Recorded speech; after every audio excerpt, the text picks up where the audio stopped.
This particular morning in Bongoland, the king was under a terrible strain. His faithful companion and valet, True Blue Odie Okoloni, was about to leave on his annual vacation. But how am I going to get along without you, Odie? Who's going to draw the royal bath, poach the royal eggs, take part in the royal adventures? Answer me that. Who? I'm sure your highness will get along famously.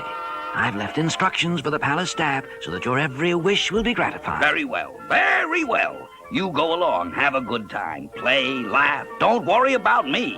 I'll stay here and run the kingdom alone. Perhaps if I may make one small suggestion, sire, you might hire yourself a temporary valet while I'm away. Capital, the very thing. I'll issue a royal proclamation immediately. Now you run along and have a real vacation. Au revoir, sire. Goodbye, True Blue Odie. Don't take any wooden bongos. Later that same day, in the hideout of those arch-villains, Itchy Brother and Biggie Rat, Biggie was explaining his latest sinister plot to steal King Leonardo's throne. Now listen, you guys, this is Biggie talking, see? Now... You guys? Who do you see but me? I won't see you much longer if you keep making wisecracks, see? Now shut up. This plan is perfect. We convince Kingsley he's sick, see, and needs a rest. Then we whisk him off to the sanitarium with my old friend, Dr. Bela Lugosi, the eminent Viennese psycho. So he gets a free rest. How's that help us, on the throne? I could use a little rest myself, Big.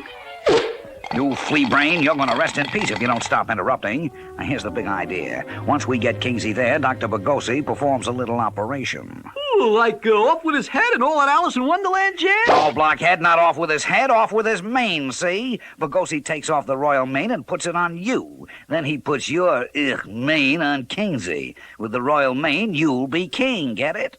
Yeah, I dig, Big. Like pulling the main switch, huh? But how do we quit making him sick? That's your job, see? I just got word Coloni is off on vacation and your royal brother is looking for a temporary valet. Me? You. And so it happened that the royal household got a new valet named Marmaduke, a man who came with the highest forged recommendations. I pride myself on my judgment of character, Marmaduke, and I can see you are of the very highest. You're hired. Itchy, or Marmaduke, wasted no time in trying to convince the king that he was ill. If you'll pardon me, your high royalness, you look kind of peaked and pale, in need of a rest. Preposterous. I never felt better in my life. Your nerves on edge? Confound it, my nerves are not on edge. Going down into the basement, Itchy Brother quickly turned up the heat in the king's room. It's stifling in here. Never been so hot. Marmaduke, what makes it so hot? Hot? It's cool, man. King. Cool. Back down in the basement, the cunning Itchy Brother turned up the air conditioning. Marmaduke, I'm freezing. But dig this thermometer, King. It's 99 degrees in the shade. Ooh, what a splitting headache. I'm hot. I'm cold. My nerves are jumpy. I've got a terrible headache.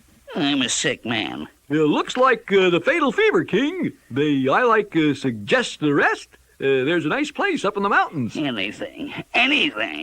I'm depending on you, Marmaduke. Just depend on me, Kingy. I'll, make a real change in you. And so King Leonardo, thinking himself a very sick king indeed, allowed Itchy Brother to put him in a car driven by Biggie Rat.